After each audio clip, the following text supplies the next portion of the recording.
The first thing I want to say is that in terms of the Brexit vote, I really want to stress that I believe this is a values divide and not about the left behind or a group of people who feel that they've lost out in globalization or are economically falling behind. And I think the evidence for not only Brexit, but for the Trump vote and for the populist right in continental Europe tells us a very similar story. It's about education, not income. So here are those blue bars. If you look at the people without qualifications, the low-educated group here, you can see about 50% of them voted Brexit in this survey. And this is a YouGov survey I conducted in late August, which, by the way, has a skew towards Remain. So it's actually, these numbers should all be a little bit higher. But it doesn't matter. We can compare these groups pretty well. So amongst those without qualification, 50% of the amongst the low-income group here, 50% voted Brexit. Amongst the high-income group, about sort of 35. So it is true that the lower-income group did vote Brexit to a greater degree than the upper-income group. However, if we look at education, the gap is much larger. Almost 70% of those without qualifications voting Brexit, and only about 25% of those with degrees voting Brexit. Education and not income. And in fact, when we put education in, income hardly matters. Only the poorest group is significantly more likely to have voted Brexit. An FT piece came out looking at the local authorities of England and Wales. Again, you plot percent with a degree down here, percentage share of the vote for leave, and these are actual election results. It's a very tight relationship, whereas the median weekly gross earnings, measure of income, and Brexit vote, it's a much looser, weaker relationship. So again, why is it that education level matters so much and income does not? Okay, and I think part of this is because education matters because it's linked to worldview, not because it's linked to income. So this is a question, it's an outrageous question called, the question is, should sex criminals be publicly whipped? Now, before I go any further, this is a question that's been asked for many years by social psychologists, which I am not. But still, what's interesting is how dramatically it sort of cuts the cake on voting leave. Those who strongly disagree with this statement, only barely 20% voted leave, and those who very much agree, 75%. I could replace this. In fact, I ran a survey in the US on Trump, rating him from 0 to 10, and you can replace this voting leave with Trump 0 to 10. You get exactly the same graph, not just in terms of people who very much agree, differing widely from those who disagree, but also the way the graph steps up. So those who agree somewhat, majority voted leave, and they also rate Trump a lot higher than those who disagree. What I'm saying here is there's a values basis, something which social psychologists here would call authoritarianism, but really I don't think is a particularly good characterization. I think it's people who like clear moral boundaries, order. I think closed open gets at it, but it's partly about this idea of desire for stability and order and safety and not for novelty, change, difference. The firm Cultural Dynamics, run by Pat Dade, who does a lot of polling work for political parties, for companies, and for other organizations, asks this question on whipping sex criminals as one of 100 or 200 questions, and then they try and map where people are in terms of how they answer these questions on different issues. So here the question is, are there too many foreigners in the UK? Strongly agree. And that people who answer that, whipping sex criminals, light up in red. So that's a very strong overrepresentation on this statement. But of course what we can see is that's close to a number of other values dimensions around security, safety, rules, and so on. So these sets of orientations tend to cluster around in this region, which are known as the settlers, according to Dade and his Cultural Dynamics team. This is again to say that it's these cultural values and not economic situation that really matters, whereas down here, those who are high on adventure, stimulation, creativity, forgiveness, and all these other non-political questions, values questions, are coming up strongly against this statement that there are too many foreigners in the UK. If you look at hardcore negative on the EU, this is before the vote, it's pretty much the same map. The same people who are saying there are too many foreigners are also hardcore negative on EU. That's, again, a finding that we see in other forms of data. It's not the same as the left-right question. This question, decline in compassion is a problem in society. Many of these people who are strong Leave voters actually kind of agree with that. You know, this decline in compassion is a problem. It's not these people who are the sort of social dominant, perhaps into consumption and display people. So it's not a left-right issue. It cuts across the left-right boundary. Not only that, the map looks very similar if we look at UK on this too many foreigners question, if we look at France on the too many foreigners question, if we look at Germany on the too many foreigners question, a little bit different, a bit more of a social dominance profile in Germany. But again, we're getting very similar kinds of mappings of values. It's values that are really telling us who is going to be anti-immigrant. And actually, immigration is absolutely critical to the right-wing populism of today. It was critical to the Brexit and Trump votes. And I'll show you this here with this. Again, this is from this late August YouGov survey I did on UK opinion. Asked people, what did you vote in the referendum? And what do you think is the most important issue facing Britain today? Those who said immigration is the most important issue facing Britain today, people who voted Brexit, over 40% said immigration is the number one issue facing Britain. Whereas amongst Remainers, only 5% said it was their number one issue. So that is an absolutely massive gap. Nothing like that on the economy or inequality. So if we're going to talk about the left behind or losers of globalization, why is it the case that Remainers are much more worried about inequality? 20% say it's their number one issue, than Leavers, 5%. Again, I just don't think that argument stacks up, and the sooner it dies, the better. Really, it's a values issue, and immigration is really what's driving this division. Now, we can also see this other ways. It's true that some people say, well, you know, places that have very low proportions of ethnic minorities tended to vote Leave, and that's true. But places where there was an increase in ethnic minorities or East European immigrants tended to be more likely to vote Leave as well. So it's that change.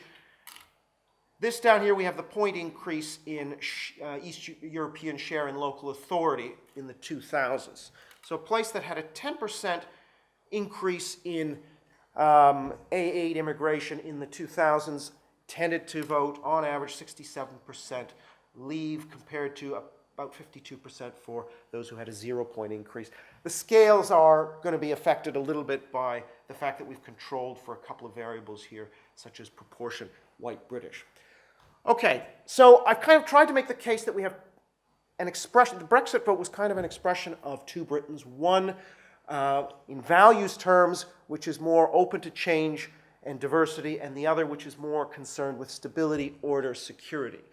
So these are two different states of mind. They're not geographically distinct places, but they do have somewhat of a geographic expression, which I'm going to explore. So, for example, if you look at places such as Oxford and Cambridge and perhaps Norwich, which have a very high share of university graduates, they are going to be much more likely to have voted Remain, so a low Leave vote, whereas places such as Barking and Dagenham or Boston and Lincolnshire and so on. I hate to pick on Boston, but essentially these places would have had a much higher Leave vote. However, I think Sunder's right. I don't know if he got to this in his talk, but actually it's the divisions within communities that are much stronger than the divisions between them. So we've picked some extreme places, but actually for most people in most places, it's divisions within communities that matter more than between. So the two Britons is really about a state of mind, but it does have geographic expression. And I'm just going to skip this, is about age. So there are older places, and there are places that have a larger share of well-educated people with degrees, and they're going to have different voting patterns. So it's true that these two states of mind do have some geographic expression. But what's really important, I think, for the integration and cohesion discussion, and where I'm going to try and tie that in with the Brexit thing, is around ethnicity.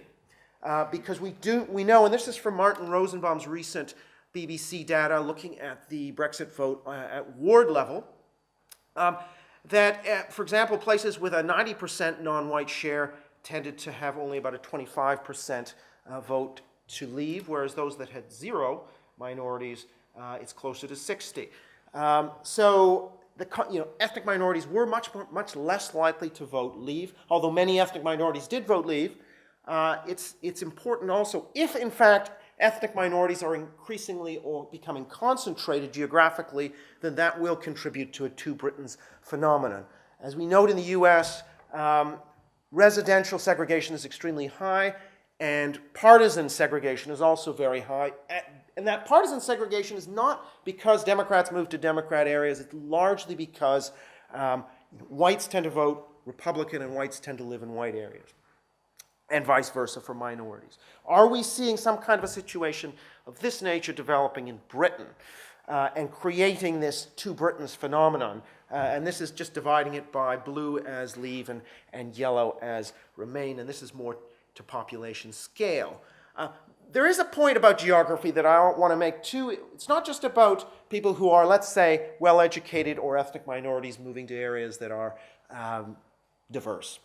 It's also the case that the composition of your area will have an effect on your attitudes. So even if you don't have a degree, if you live in Cambridge, because the people with degrees set the tone, and the tone is a Remain tone, that does rub off on you to some extent. So there are these contextual effects which accentuate some of the differences that we see in the opinion data. What's the picture like then residentially? Well, the picture essentially residentially, which I think, and this is something I'll mention about the Casey review on integration, is that the split between white Britain and minority Britain has not changed and is not becoming more integrated. So 80% of the wards in England and Wales are on average 90% white. Half of the minorities of England and Wales live in just 500 wards out of almost 9,000 in England and Wales. So that's an exceptionally high degree of concentration. And obviously London, cities like London, Birmingham, Manchester, and so forth tend to be the areas where you see minority concentration. These are also, coincidentally, areas that tended to vote Remain. Whereas much of the rest of Britain, the other 8,000 wards tend to be much less diverse, much more likely to have voted to leave. The Casey review focused a lot on the sort of most isolated, extreme, hard-to-reach groups.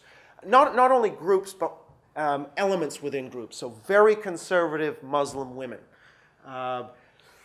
fundamentalist Muslims living in divided cities such as Oldham and Burnley or Blackburn. And I think that's absolutely necessary, and Casey was right to do that, but that's a very, very small number of people. As a percentage of the total, it's pretty small. So while attention does need to be paid to these areas, I think more attention could be paid to some of the bigger trends that affect more people and have a greater impact on the integration picture in the UK. And actually, the big trend, I think, is white avoidance, or is actually white British behavior and not ethnic minority behavior. Ethnic minority self-segregation is actually, I think, becoming less of an issue if you look at the data, whereas white British self-segregation is actually becoming more of an issue, or is remaining a very important issue.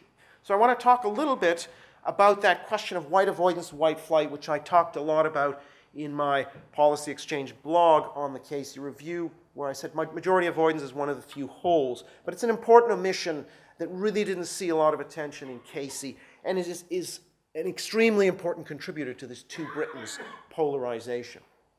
And we'll see this in this chart here, which looks at segregation by ethnic group in London and other major cities. And this is from Gemma Catney at the University of Liverpool. And what you can see is that all ethnic minority groups, have seen a decline in the 2000s in their segregation. So Bangladeshis have moved out of Tower Hamlets. Just to use some London examples, Bangladeshis have moved out of Tower Hamlets. Afro-Caribbeans have been moving out of Brixton to other parts of London. So individual ethnic groups are moving out of their areas of concentration. They're not actually self-segregating. They're doing the reverse. The only group where we see an increase in their segregation, that is, their distribution vis-a-vis what we would expect by chance if we randomly distributed this group according to the population density of the country. The only group seeing an increase are the white British, most especially in inner and outer London, but also in other urban areas. So what's going on then with this white British segregation, and how is it important in the story of two Britons? I mean, again, There's no better way of illustrating this than what happened in London in the 2000s. London's population increased by over 1 million, and at the same time, London lost over 600,000 white British people. Now, that's not just because it's one in, one out, and there's nowhere to live. 40% of immigrants were accommodated through crowding more people into each housing unit. So what actually occurred was that white Britons, particularly white British people with families, when they go to settle down, avoided London. Not only did they avoid London, but they tended to avoid the diverse areas of London. So here, the wards, each dot is a ward, wards that had a higher increase, in this case, a 6,000 increase in ethnic minorities, 3,000 decrease in white British at the same time. And that relationship's a strong one, and it holds not only in London, but in Birmingham, in Manchester, and city after city in the United Kingdom. We see this pattern, minorities in, white British out. I don't think this is, and in fact, I've done some analysis, this is not white flight. It's not whites thinking, ooh, I don't feel safe, I'm going to leave. That's not what's going on. All that's occurring is that a lot of these cities have a lot of population turnover all the time. It's a bit like a bathtub with the hot and cold taps. If you turn one of the taps off, then the composition of the bathtub is going to change a lot. So it's about white avoidance, simply not moving into diverse areas. Whereas the relatively white parts of London actually retained their white British population quite well, but didn't attract a lot of minorities. Visually, we can see this in this map if we compare Bangladeshis and white Britons. Bangladeshis are concentrated in inner London here.